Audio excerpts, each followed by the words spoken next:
have this book that came out, and I just wanted to know what kind of positions you or pushed you to write this book, and why was it important for you to write it?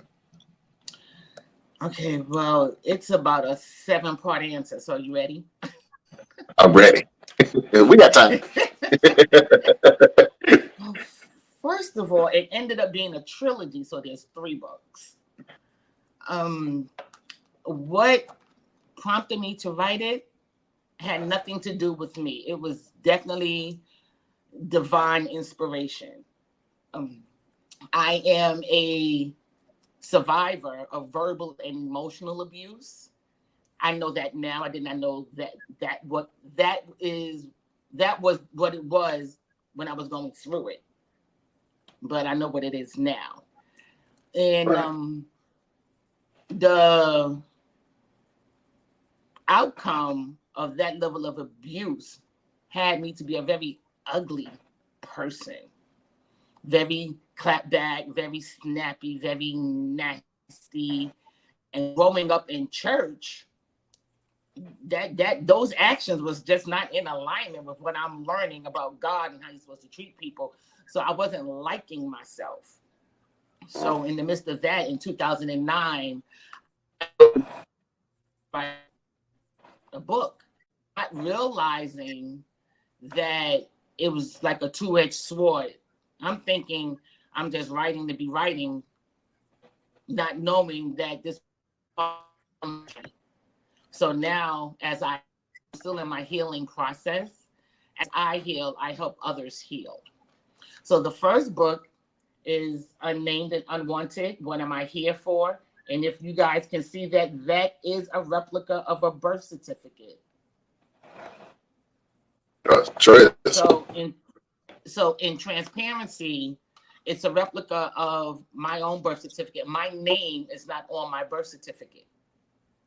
It says female. I wasn't named till about 11 days later, and my cousin named me, not a parent. So, i.e., the name of the trilogy is Unnamed and Unwanted. The second book is The Possibilities of Me. And if you can see, that's a puzzle that's coming together, and it has all the possibilities of what you can become. That cover came to me because I just felt like, had I been raised differently or more nurtured and more loved, I could have became something sooner than later. But I'm also learning to trust the process, and God's timing is always on time. So I'm where I'm supposed to be when I'm supposed to be there. And the last book is I Know Who I Am, The Process to Positivity. And it's a faded outline picture of me. Actually, it's my high school picture. It's very faint, but it's there. And this is the book that we use on Saturday mornings on my platform, Solid Saturday. Never a shameless plug. Um, Love it. um, when writing these books, my bishop said something to me that was very challenging and yet encouraging. And he said, don't end your story as a victim, end it as a victor. So I was like, well, how am I going to do that, sir? Like, really? And then he continued to eat his meal because he was eating at the time in his office. And I was like, oh, that's what you're going to do? Smack your lips? Okay, great. So after we have the beginning of the trauma, right? What happens when you're traumatized, right? We had to figure out how to heal from your trauma. And that's what this book is. And this is what we do on Saturday mornings at 8 a.m. Saturday mornings, 8 a.m. Tune in this Saturday, 8 a.m. Right? So this book here, it was written on the concept of if you do something for 21 days, it becomes a part of your lifestyle, becomes a habit. We don't do it every day. We do it every Saturday. And the book is composed of three aspects, which are aspirations, which are positive quotes, inspirations, which are positive scriptures, and affirmations, which we speak over ourselves. So we are emptying out our trauma and our discouragement and our disbelief and all the negativity that holds us back mentally and emotionally, stuff that people said, oh, you fat, you ugly, you stupid, nobody wants you, because I had all of that, you know, and we pour in what God says about us, and we build ourselves up from the inside out. Growing up and going through all of the things that you said that you've gone through and which inspired you to do the book, how were you able to overcome all the obstacles that you had to endure? And what do you say to someone that's going through the same thing that you have been going through with yourself? I am still in the midst of my healing process. For example, I made a lot of wrong choices in regards to relationships because my mother didn't love me. My mother didn't want me. So I was like, okay, well, if I be nice to this guy, he'll love me and he'll want me. So doing the right things for the wrong reason. Because I'm genuinely a nice person. I really am. You can ask Roosevelt. Oh, but it was the wrong reason. And that was because I had to first learn to love myself. Because when that love wasn't reciprocated, my feelings were hurt. So I had to check myself and check my motives. Okay, well, why am I mad? Did I not mean it? Was I not genuine in what I did?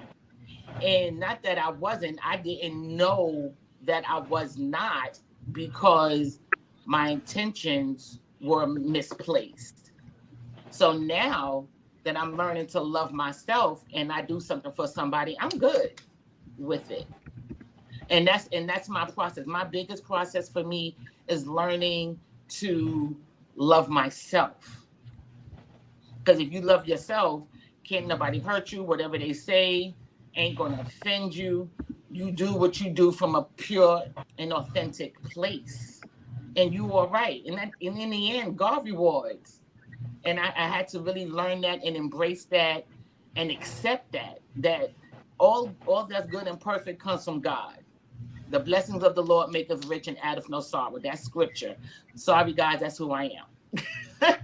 But I learned that and I applied that, and now I stand on that. It's one thing to hear it in church. It's another thing to stand on it and to walk in it. And that's where I am now. So I'm healing. I'm emptying out and letting God fill me in with his word and helping me to love myself. So if I had to say anything to anybody, love yourself. Take yourself out to dinner. Tell yourself you're cute. Tell yourself you're handsome. Tell yourself you got it going on. Tell yourself, yeah, you can get the degree. Tell yourself. Tell yourself. Because there's going to be some people, family, friends, frenemies. What? You want to do what? You want to be you want to be a wrestler? Ain't that a white people's game? Yeah. What is? You don't want to go in the. Yeah, you need to be in corporate America. You need to be. If that's your dream to be a wrestler, go after your dream. So I didn't have a lot of supporters, and not for sake that they weren't there. They just didn't know how to support me because I didn't know what I needed. So now that I know what I need, I have the right people around me. So also make sure you have the right people around you. If it's just you three lock in.